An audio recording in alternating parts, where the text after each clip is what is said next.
ಪಹಲ್ಗಾಮ್ನ ಬೈಸರನ್ನಲ್ಲಿ ಉಗ್ರರು ನರಮೇಧವನ್ನು ನಡೆಸಿ 7 ದಿನ ಆಗ್ತಾ ಬಂತು. ನಡೆದ ದಿನವೂ ಲೆಕ್ಕ ಹಾಕೊಂಡ್ರೆ 8 ದಿನ.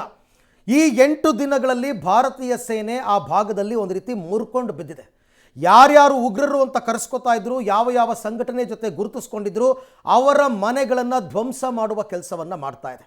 ಆರಂಭದಲ್ಲಿ ಮೊದಲಿಗೆ 2, ಅದಾದ ನಂತರ 3, 4 ಹೀಗೆ ಸರಿಸುಮಾರು 9 ರಿಂದ 10 ಉಗ್ರರ ಮನೆಗಳನ್ನು ಫಿನಿಶ್ ಮಾಡಿದೆ ನಮ್ಮ ಭಾರತೀಯ ಸೇನೆ. ಜೊತೆಗೆ ಕೂಂಬಿಂಗ್ ಕಾರ್ಯಾಚರಣೆ ಕೂಡ ಬಹಳ ಜೋರಾಗಿ ನಡೀತಾ ಇದೆ. ಈಗ ಸದ್ಯಕ್ಕೆ ಭಯೋತ್ಪಾದಕ ಪೀಡಿತ ಪ್ರದೇಶಗಳಲ್ಲಿ ಸೇನೆ ಸರ್ಚ್ ಆಪರೇಷನ್ ಅನ್ನು ನಡೆಸ್ತಾ ಇದೆ.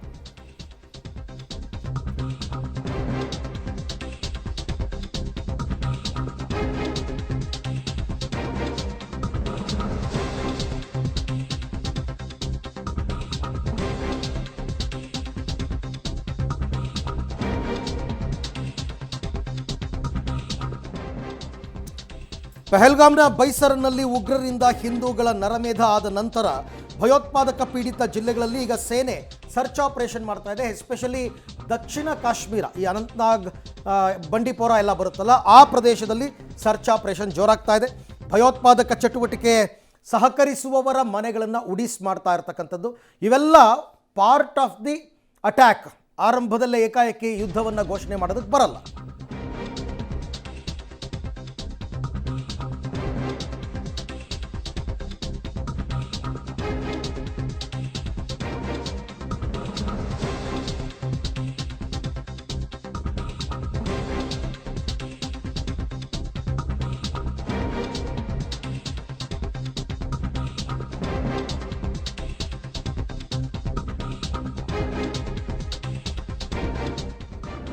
ಕುತಂತ್ರಿ ಪಾಕಿಸ್ತಾನಕ್ಕೆ ತಕ್ಕ ಶಾಸ್ತಿ ಮಾಡಬೇಕು ಅಂಥೇಳಿ ಭಾರತೀಯ ಸೇನೆ ಪಣ ತೊಟ್ಟಿದೆ.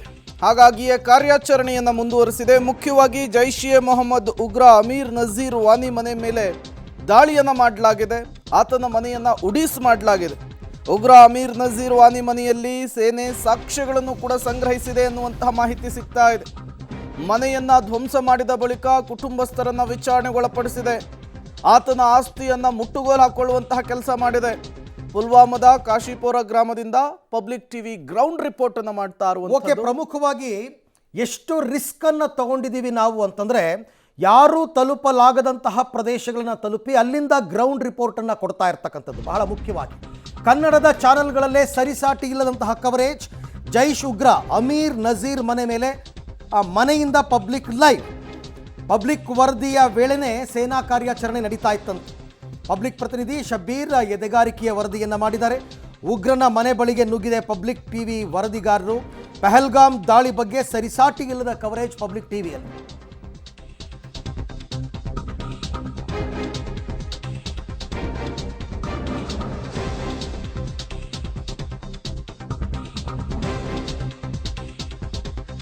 ಭಯೋತ್ಪಾದಕರಿಗೆ ಸಹಕಾರ ನೀಡ್ತಿದ್ದಂಥ ಉಗ್ರರನ್ನು ಈಗ ಹೆಡೆಮೊರೆ ಕಟ್ಟುವಂತಹ ಸಮಯ.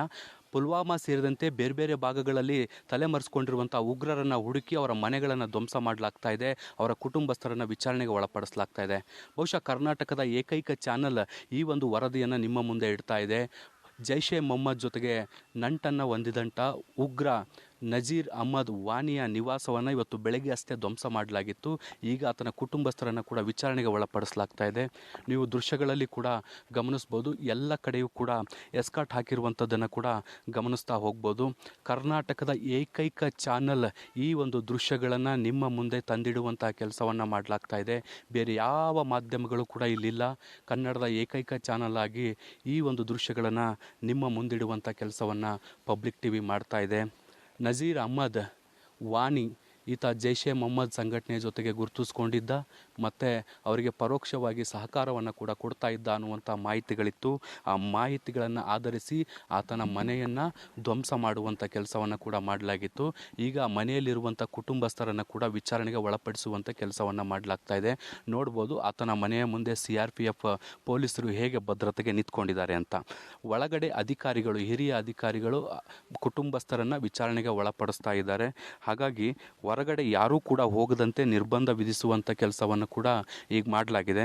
ಆತನ ಮನೆಯನ್ನು ಕೂಡ ಹೇಗೆ ಧ್ವಂಸ ಮಾಡಲಾಗಿದೆ ಅನ್ನುವಂಥದ್ದನ್ನು ಕೂಡ ನಿಮಗೆ ತೋರಿಸ್ತೀನಿ. ಮನೆಯ ಚಾವಣಿಯನ್ನು ಕೂಡ ನನ್ನ ಕ್ಯಾಮ್ರಾಮನ್ ಜೂಮ್ ಮಾಡ್ತಾ ಹೋಗ್ತಾನೆ. ಮನೆಯ ಚಾವಣಿ ಹೇಗೆ ಬಿದ್ದಿದೆ ಅನ್ನುವಂಥದ್ದನ್ನು ಕೂಡ ನೀವು ನೋಡ್ತಾ ಹೋಗ್ಬೋದು. ನಜೀರ್ ಅಹ್ಮದ್ ವಾಣಿ ನಿವಾಸವನ್ನು ಇವತ್ತು ಬೆಳಗ್ಗೆ ಅಷ್ಟೇ ಧ್ವಂಸ ಮಾಡುವಂಥ ಕೆಲಸವನ್ನು ಮಾಡಲಾಯಿತು. ಸಾಕಷ್ಟು ದೂರದಿಂದ ಈ ಒಂದು ರಿಪೋರ್ಟನ್ನು ಮಾಡ್ತಾ ಇದ್ದೀವಿ. ಹೀಗಾಗಿ ಸಾಧ್ಯವಾದಷ್ಟು ಜೂಮ್ ಮೂಲಕ ದೃಶ್ಯಗಳನ್ನು ನಿಮಗೆ ತೋರಿಸುವಂಥ ಕೆಲಸವನ್ನು ಕೂಡ ಮಾಡ್ತಿದ್ದೀವಿ. ಕರ್ನಾಟಕದ ಅಲ್ಲ, ರಾಷ್ಟ್ರದ ಯಾವ ಮಾಧ್ಯಮ ಕೂಡ ಈ ದೃಶ್ಯಗಳನ್ನು ಸೆರೆ ಹಿಡಿಲಿಕ್ಕೆ ಸಾಧ್ಯ ಇಲ್ಲ. ಅಂತಹ ದೃಶ್ಯಗಳನ್ನು ನಿಮ್ಮ ಮುಂದೆ ತಂದಿಡುವಂಥ ಕೆಲಸವನ್ನು ಪಬ್ಲಿಕ್ ಟಿವಿ ಈಗ ನಿರಂತರವಾಗಿ ಮಾಡ್ತಾ ಇರುವಂಥದ್ದು. ಕಳೆದ 5 ದಿನಗಳಿಂದ ಕಾಶ್ಮೀರದ ಬೇರೆ ಬೇರೆ ಭಾಗಗಳಲ್ಲಿ ಭಯಾನಕ ಸ್ಥಳಗಳಲ್ಲಿ ನುಗ್ಗಿ ಎದೆಗಾರಿಕೆಯಿಂದ ವರದಿ ಮಾಡುವಂಥ ಕೆಲಸವನ್ನು ಪಬ್ಲಿಕ್ ಟಿವಿ ಮಾಡ್ತಾ ಇದೆ. ನೋಡ್ಬೋದು, ಜೈಷ್ ಎ ಮೊಹಮ್ಮದ್ ಜೊತೆಗೆ ಆತ ಗುರುತಿಸ್ಕೊಂಡಿದ್ದ ಅನ್ನುವಂಥದ್ದು ಈಗಾಗಲೇ ಗೊತ್ತಿರುವಂಥದ್ದು. ಸೇನೆಗೆ ಬಂದಂಥ ಮಾಹಿತಿಗಳ ಆಧಾರದ ಮೇಲೆ ಈ ಒಂದು ಕ್ರಮವನ್ನು ತೆಗೆದುಕೊಳ್ಳಲಾಗಿದೆ. ನೋಡಿ, ಮೂವ್ಮೆಂಟ್ಗಳು ಕೂಡ ಆಗ್ತಾ ಇದ್ದಾವೆ. ಸೇನೆಗೆ ಸಂಬಂಧಿಸಿದ ವಾಹನ ಕೂಡ ಇಲ್ಲಿಂದ ನಿರ್ಗಮಿಸ್ತಾ ಇರುವಂಥದ್ದು. ಕಳೆದ 2-3 ಗಂಟೆಗಳಿಂದ ನಿರಂತರವಾದಂತಹ ವಿಚಾರಣೆಯನ್ನು ಕುಟುಂಬಸ್ಥರನ್ನು ಒಳಪಡಿಸುವಂಥ ಕೆಲಸವನ್ನು ಮಾಡಲಾಗಿತ್ತು. ಈಗ ವಿಚಾರಣೆ ಬಹುಶಃ ಅಂತ್ಯ ಆದಂತೆ ಕಾಣಿಸ್ತಾ ಇದೆ. ಎಲ್ಲ ವಾಹನಗಳು ನಿರ್ಗಮಿಸ್ತಾ ಇರುವಂತಹ ದೃಶ್ಯಗಳನ್ನು ಕೂಡ ನೀವು ನೋಡ್ಬೋದು. Rapid action force, CRPF, Jammu Kashmir ಪೊಲೀಸರು, ಬ್ಲ್ಯಾಕ್ ಕ್ಯಾಟ್ ಸೇರಿದಂತೆ ಪ್ರಮುಖ ಭದ್ರತಾ ಪಡೆಗಳು ಏನಿದ್ವು ಆ ಎಲ್ಲ ಭದ್ರತಾ ಪಡೆಗಳು ಕೂಡ ಈಗ ಬಂದು ಇಡೀ ಮನೆಯನ್ನು ತಪಾಸಣೆಗೆ ಒಳಪಡಿಸಿರುವಂಥದ್ದು ನೀವು ನೋಡ್ಬೋದು. ಈಗ ದೃಶ್ಯಗಳಲ್ಲೂ ಕೂಡ CRPF ಕಮಾಂಡೋಗಳು ಹೋಗ್ತಾ ಇರುವಂಥದ್ದನ್ನು ಕೂಡ ಗಮನಿಸ್ಬೋದು. ಡಾಗ್ ಸ್ಕ್ವಾಡ್ ಇರುವಂಥದ್ದನ್ನು ಕೂಡ ಗಮನಿಸ್ಬೋದು. ಇಡೀ ಮನೆಯನ್ನು ಪರಿಶೀಲಿಸಿ ಪತ್ತೆ ಹಚ್ಚಿ ಅನುಮಾನಾಸ್ಪದ ವಸ್ತುಗಳಿದಾವ ಅಥವಾ ಈ ಒಂದು ಭಯೋತ್ಪಾದನಾ ಚಟುವಟಿಕೆ ನಡೀತಾ ಇದೆ, ಇದಕ್ಕೆ ಸಂಬಂಧಿಸಿದಂಥ ಇನ್ನಷ್ಟು ಮುಖ್ಯವಾದಂಥ ಮಾಹಿತಿಗಳೇನಾದರೂ ಸಿಗುತ್ತಾ ಅನ್ನುವಂಥ ನಿಟ್ಟಿನಲ್ಲಿ ಈಗಾಗಲೇ ಸಾಕಷ್ಟು ಪರಿಶೀಲನೆ ಆಗಿದೆ. ಪರಿಶೀಲನೆಯ ಬಳಿಕ ಈಗ ಅಧಿಕಾರಿಗಳು ಎಲ್ಲರೂ ಕೂಡ ನಿರ್ಗಮಿಸಿದ್ದಾರೆ. ನೀವು ನೋಡ್ತಾ ಹೋಗ್ಬೋದು. ಶಸ್ತ್ರಸಜ್ಜಿತವಾಗಿ ಬಂದು ಇಲ್ಲಿ ತಪಾಸಣೆಗೆ ಒಳಪಡಿಸುವಂಥ ಕೆಲಸವನ್ನು ಮಾಡಿದ್ದಾರೆ.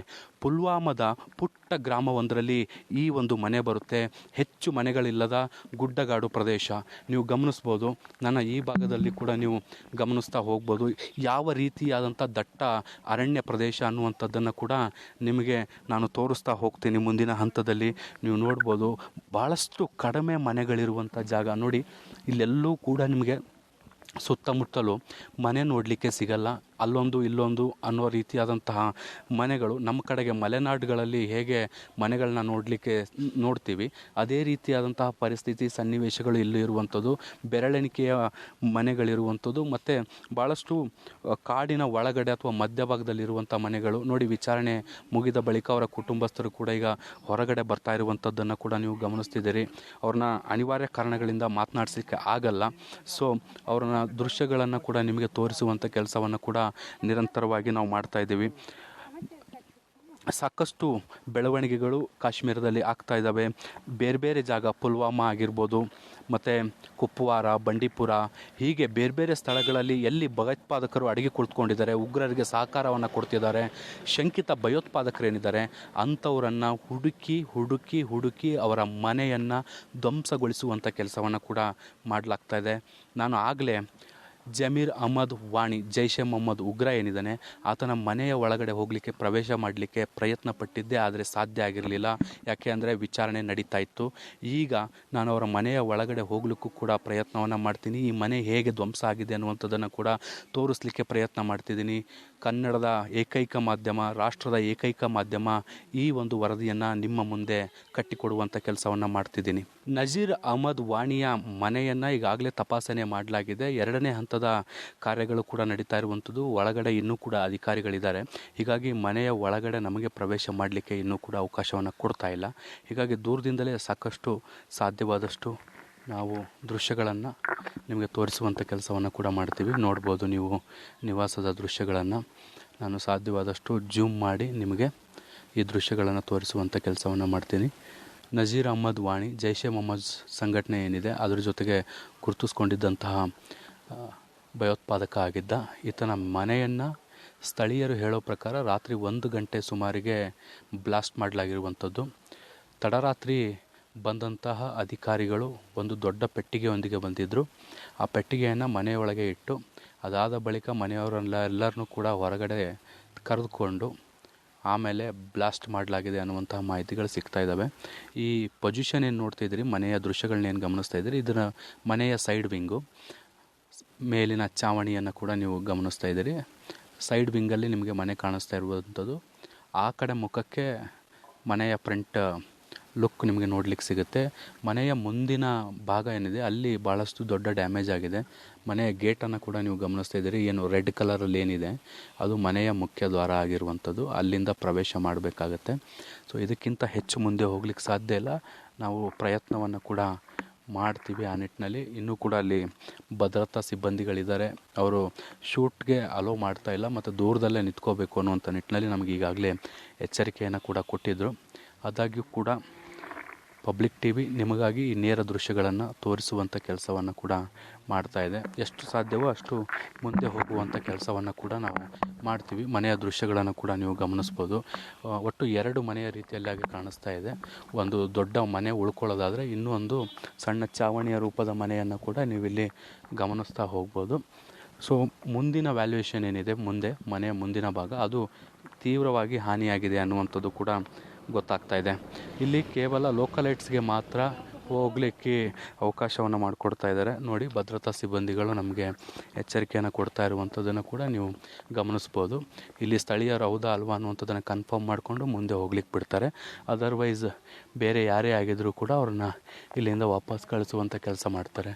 ನೋಡ್ಬೋದು ನೀವು, ಎಲ್ಲ ಭಾಗದಲ್ಲೂ ಕೂಡ ಭದ್ರತಾ ಸಿಬ್ಬಂದಿಗಳು ಆವರಿಸ್ಕೊಂಡಿರುವಂಥದ್ದನ್ನು ಕೂಡ ಗಮನಿಸ್ತಾ ಹೋಗ್ಬೋದು. ಸುತ್ತಮುತ್ತಲಿನ ಎಲ್ಲ ಪ್ರದೇಶವನ್ನು ಕೂಡ ಸಂಪೂರ್ಣವಾಗಿ ಸ್ಯಾನಿಟೈಸ್ ಮಾಡಲಾಗಿದೆ. ಇಲ್ಲಿಯ ಸ್ಥಳೀಯರು ಅಂತ ಕನ್ಫರ್ಮ್ ಆದಮೇಲೆ ಮಾತ್ರ ಅವ್ರನ್ನ ಮುಂದೆ ಬಿಡ್ತಾರೆ. ಅದನ್ನು ಹೊರತುಪಡಿಸಿ ನೋಡಿ, ಈಗ ಏನು ಇಲ್ಲಿ ಭದ್ರತಾ ಸಿಬ್ಬಂದಿಗಳು ನಿಂತ್ಕೊಂಡಿದ್ದಾರೆ, ಇದಕ್ಕಿಂತ ಒಂದು ಹೆಜ್ಜೆ ಕೂಡ ನಾವು ಮುಂದೆ ಹೋಗಲಿಕ್ಕೆ ಸಾಧ್ಯ ಇಲ್ಲ. ಕರ್ನಾಟಕದ ಏಕೈಕ ಮಾಧ್ಯಮವಾಗಿ ನಾವು ಈ ದೃಶ್ಯಗಳನ್ನು ನಿಮಗೆ ತೋರಿಸ್ತಾ ಇದ್ದೀವಿ. ಕಾಶ್ಮೀರದ ಪುಲ್ವಾಮಾದಿಂದ ಕನ್ನಡದ ಯಾವ ನ್ಯೂಸ್ ಚಾನಲ್ಗಳು ಕೂಡ ಇಂತಹ ಧೈರ್ಯವನ್ನು ಮಾಡಿಲ್ಲ. ಇದು ಅತಿ ಹೆಚ್ಚು ಭದ್ರತೆ ಇರುವಂತಹ ಜಾಗವೂ ಅಲ್ಲ. ಹೊತ್ತು ಕಳೆದಂತೆ ಇಲ್ಲಿ ಅಪಾಯ ಜಾಸ್ತಿ ಅನ್ನುವಂಥದ್ದು ಕೂಡ ಇಲ್ಲಿ ಭದ್ರತಾ ಸಿಬ್ಬಂದಿಗಳು ಹೇಳುವಂಥದ್ದು. ಹಾಗಾಗಿ ಸಾಧ್ಯವಾದಷ್ಟು ಬೇಗ ನೀವು ವಾಪಸ್ ತೆರಳಿ ಅನ್ನುವಂಥ ನಿಟ್ಟಿನಲ್ಲೂ ಕೂಡ ನಮಗೆ ಹೇಳ್ತಾರೆ. ನೋಡ್ಬೋದು ನೀವು, ಸ್ಥಳೀಯರನ್ನು ಮಾತ್ರ ಅಲೋ ಮಾಡ್ತಾ ಇದ್ದಾರೆ. ನನ್ನ ಇನ್ನೊಂದು ಭಾಗದಲ್ಲೂ ಕೂಡ ತೋರಿಸ್ತೀನಿ, ಮೇಲ್ಭಾಗದಲ್ಲೂ ಕೂಡ ನೀವು ನೋಡ್ಬೋದು. ಇಲ್ಲೂ ಕೂಡ ಸಿಬ್ಬಂದಿಗಳಿರುವಂಥದ್ದನ್ನು ಕೂಡ ಗಮನಿಸ್ಬೋದು. ಸಂಪೂರ್ಣವಾಗಿ ಇಡೀ ಸುತ್ತಮುತ್ತಲಿನ ಪ್ರದೇಶವನ್ನು ಭದ್ರತಾ ಸಿಬ್ಬಂದಿಗಳು ಆವರಿಸ್ಕೊಂಡಿದ್ದಾರೆ. ಸ್ಥಳೀಯರ ಸಹಕಾರವನ್ನು ಪಡ್ಕೊಂಡು ಈ ಕಾರ್ಯಾಚರಣೆಯನ್ನು ಕೂಡ ಮಾಡ್ತಿದ್ದಾರೆ. ಮತ್ತು ಅಧಿಕಾರಿಗಳು ಅವರನ್ನು ನಾನು ಆಫ್ ದಿ ರೆಕಾರ್ಡ್ ಮಾತಾಡಿಸ್ಬೇಕಾದಂಥ ಸಂದರ್ಭದಲ್ಲಿ ಅವರು ಕೂಡ ಹೇಳ್ತಿದ್ರು, ಈ ಮನೆಯನ್ನು ಈಗ ಸೀಸ್ ಮಾಡಿ ವಶಕ್ಕೆ ತೆಗೆದುಕೊಳ್ಳಲಾಗುತ್ತೆ ಅನ್ನುವಂಥ ನಿಟ್ಟಿನಲ್ಲಿ ಅವರು ಕೂಡ ಹೇಳ್ತಾಯಿದ್ರು. ನೋಡ್ಬೋದು ದೃಶ್ಯಗಳನ್ನು ನೀವು. ಸಂಪೂರ್ಣವಾಗಿ ಆರ್ಮಿ ಆವರಿಸ್ಕೊಂಡಿರುವಂಥದ್ದು. ಭಾಳಷ್ಟು ಪ್ರಮುಖವಾದಂಥ ಭಯೋತ್ಪಾದಕ ಆಗಿರುವಂಥದ್ದು. ಜೈಷ್ ಎ ಮೊಹಮ್ಮದ್ ಜೊತೆಗೆ ಈತ ಗುರುತಿಸ್ಕೊಂಡಿದ್ದ ಅನ್ನುವಂಥದ್ದು. ಕುಟುಂಬಸ್ಥರನ್ನೆಲ್ಲರನ್ನೂ ಕೂಡ ಈಗಾಗಲೇ ಬಂಧಿಸಿ ಅವರನ್ನು ವಿಚಾರಣೆಗೆ ಒಳಪಡಿಸುವಂಥ ಕೆಲಸವನ್ನು ಮಾಡಲಾಗಿತ್ತು. ಈಗ ಅವ್ರನ್ನ ಬಂಧನಕ್ಕೆ ಒಳಪಡಿಸಿ ಈಗ ಅವ್ರನ್ನ ಕರೆದುಕೊಂಡು ಹೋಗುವಂಥ ಕೆಲಸವನ್ನು ಕೂಡ ಮಾಡಲಾಗಿದೆ. ಅದನ್ನು ಹೊರತುಪಡಿಸಿ ಇಡೀ ಮನೆಯನ್ನು ಸೀಜ್ ಮಾಡಿ ವಶಕ್ಕೆ ಪಡೆದುಕೊಂಡು ಈಗ ಮುಂದಿನ ಪ್ರಕ್ರಿಯೆಗಳನ್ನು ಕೂಡ ಮಾಡ್ತಾ ಇದ್ದಾರೆ. ಇದಕ್ಕಿಂತ ಹೆಚ್ಚು ದೃಶ್ಯಗಳನ್ನು ನಾವು ತೋರಿಸ್ಲಿಕ್ಕಾಗಲ್ಲ. ಯಾಕೆಂದರೆ ಭದ್ರತಾ ಪಡೆಗಳಿಗೂ ಕೂಡ ಅವರ ಕೆಲಸವನ್ನು ಮಾಡಲಿಕ್ಕೆ ನಾವು ಸಹಕಾರವನ್ನು ಮಾಡಿಕೊಡ್ಬೇಕಾಗತ್ತೆ. ಹೀಗಾಗಿ ತನಿಖೆಯ ಭಾಗವಾಗಿ ನಾವು ಕೂಡ ಅವರಿಗೆ ಸಹಕರಿಸಬೇಕಾಗಿರುವಂಥ ಹಿನ್ನೆಲೆಯಲ್ಲಿ ಒಂದು ಜವಾಬ್ದಾರಿಯುತ ಚಾನಲ್ ಆಗಿ ನಾವು ಈಗ ಇಲ್ಲಿಗೆ ಈ ಒಂದು ಏನು ರಿಪೋರ್ಟಿಂಗ್ ಏನಿದೆ ಅದನ್ನು ಮುಗಿಸ್ತಾ ಇದ್ದೀವಿ. ಇದಕ್ಕಿಂತ ಹೆಚ್ಚು ಮುಂದೆ ಹೋಗ್ಲಿಕ್ಕೆ ಸಾಧ್ಯ ಇಲ್ಲ. ಇದರ ಜೊತೆಗೆ ಈ ಒಂದು ಕಾರ್ಯಾಚರಣೆ ಏನಿದೆ ಇನ್ನೂ ಎಷ್ಟೊತ್ತು ನಡೆಯುತ್ತೆ ಅನ್ನೋಂಥದ್ದು ಗೊತ್ತಿಲ್ಲ. ನಮಗೆ ಭದ್ರತಾ ಸಿಬ್ಬಂದಿಗಳು ಒಂದೇ ಕಿವಿ ಮಾತನ್ನು ಹೇಳ್ತಾ ಇರುವಂಥದ್ದು, ನೀವು ಸಾಧ್ಯವಾದಷ್ಟು ಈ ಗ್ರಾಮವನ್ನು ತೊರೀರಿ ಅನ್ನುವಂಥ ನಿಟ್ಟಿನಲ್ಲಿ ಅವರು ನಮಗೆ ಸಲಹೆಯನ್ನು ಕೂಡ ಕೊಡ್ತಾ ಇದ್ದಾರೆ. ಕ್ಯಾಮ್ರಾ ಪರ್ಸನ್ ಜಿತೇಂದ್ರ ಕುಮಾರ್ ಜೊತೆ ಶಬ್ಬೀರ್ ನಿಡಗುಂದಿ, ಪಬ್ಲಿಕ್ ಟಿವಿ, ಪುಲ್ವಾಮಾ.